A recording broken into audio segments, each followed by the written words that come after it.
नमस्कार दोस्तों। वीडियोकॉन और DHLF जैसी कंपनी में रिटेल निवेशकों की पूरी रकम डूब गई। दोनों कंपनियां डिलिस्ट हो गई और NCLT के आदेश के बाद शेयर होल्डर्स की इक्विटी जीरो हो गई। इन कंपनियों में लिया गया रिस्क पूरी तरह पानी में मिल गया। ऐसे में सवाल यह है कि आम निवेशक इस तरह की कंपनी से कैसे बचे।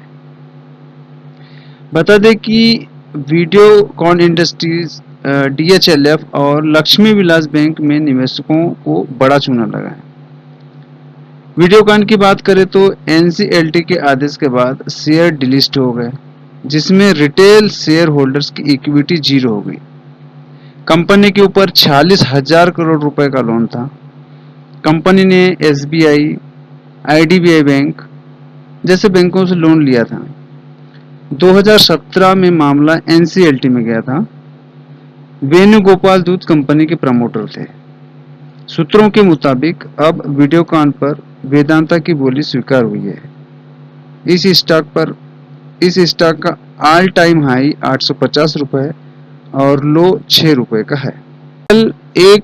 DHFL पर एक नजर डाले तो NCLT के आदेश के बाद शेयर डिलिस्ट हो गए, जिसके चलते शेयर होल्डर्स की इक्विटी जीरो हो गई। कंपनी के ऊपर 38,000 करोड़ रुपए का कर्ज था। कंपनी को SBI, bank of Baroda, Indian bank ने लोन दिया था। DHFL पर कुल 87,000 करोड़ रुपए के कर्ज थे।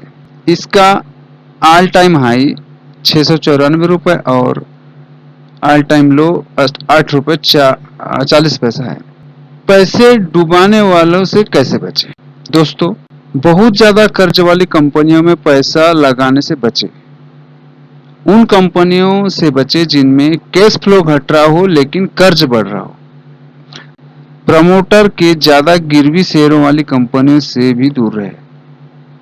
उन कंपनियों में पैसा न लगाए जिनमें प्रमोटर लगातार हिस्सेदारी बेच रहे हो, कर्ज, डिफॉल्ट से जुड़े विवाद बढ़ रहे हो, तो ऐसी कंपनी से दूर रहे। NCLT में जाने की आशंका वाली कंपनियां निवेशक के लिहाज से खतरनाक हो सकती है।